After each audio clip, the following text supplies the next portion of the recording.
How might we promote greater sustainability and resiliency in Asheville's ongoing growth and development? How can Asheville's intentional growth and development serve as a model for meaningful progress on the UN's sustainability goals?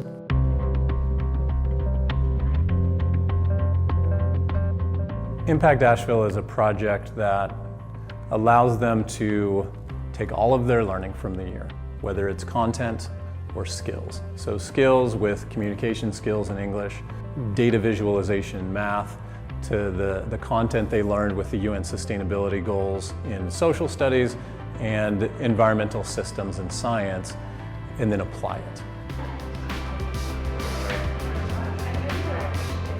And apply it in an authentic way that takes them through this process, allowing them to communicate effectively, collaborate with peers, problem solve, think critically, and then ultimately get authentic feedback from an audience.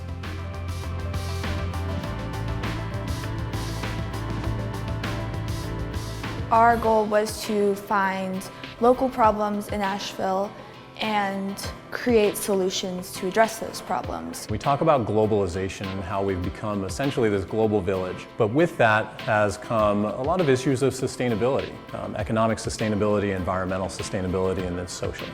But what I wanted to do is not tackle the issues that are happening in the world, now bring it all back to their own lives. We started off in Mr. Braketa's class looking at the UN sustainability goals.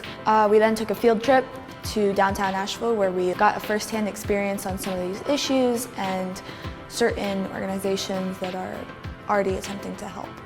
So then we had an Asheville City Council person come in to just talk about what are the issues of sustainability in Asheville and how are they being addressed at the moment. And so the kids could kind of run with that how they chose.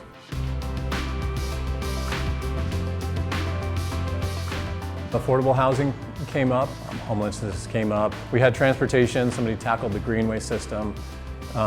Food insecurity was a big one. The research was very in-depth. Like for us specifically, our topic was relating to tourism in Asheville.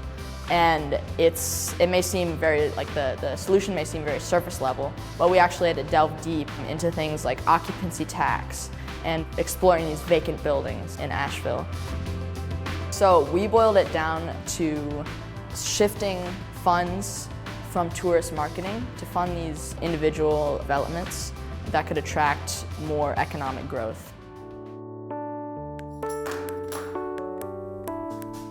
For our final presentation, we had to make a trifold, a write-up, a form of media, and an interactive model. Let's have one group member do a media piece. So they're going to create an audio visual that communicates the problem and solution. And then one group member doing an interactive piece that helps understand the problem and solution. One group member doing the trifold, which is written in visual. And then one group member doing a write-up, which is much more formal. All of these culminated into a mock museum exhibit that was put on display for the entire community. You know, I was pretty nervous coming up to it, but I actually thought it was very natural. You know, as I researched more and more, it became a topic that I was more and more passionate about, making it, you know, easier for me to speak to a group. And so, some very good questions asked by the audience. Thankfully, our group had enough collective information to answer them successfully. This is the generation that can kind of make some of those changes. And so we felt proud that we can partner in that and make this generation want to make some of those changes. So I learned a ton. I learned like, oh, what really is the problem here?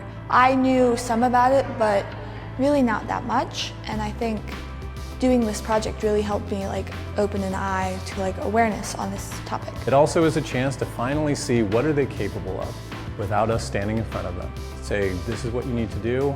We're going to give you all these experiences and then we want you to figure it out.